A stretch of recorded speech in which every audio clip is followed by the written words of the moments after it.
ముఖచంద్ర కళంకాభ మృగనాభి విశేషక. ముఖచంద్ర దేవీ ముఖమే చంద్రుడు.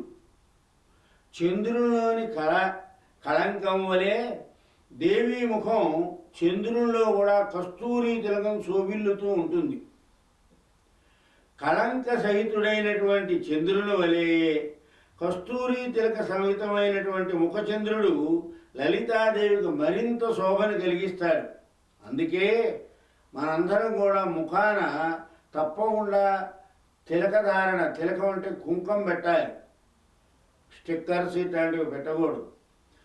తిలకం ఎందుకని అంటే మన ముఖం వచ్చేస్తున్న అమ్మవారి ముఖం వచ్చేస్తూ అష్టమీ చంద్ర విభ్రాజ దడికస్థల శోభిత అన్న వాక్యం అదే. కస్తూరి తిలక సహితమైనటువంటి ముఖచంద్రుడు లలితాదేవికి మరింత శోభను కలిగించాడు.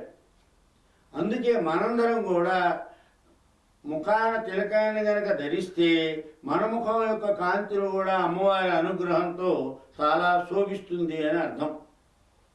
తిలకం ప్రభావం మాలిన్యాన్ని పరిహరింపజేయటమే.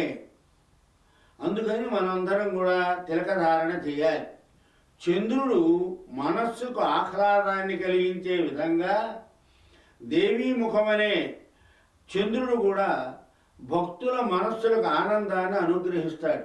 చంద్రుల్లోని 16 కళలు బహిర్మామృతాన్యాసమునందలి 16 స్వరాలు. అవి ఆ నుంచి అమహా వరకు.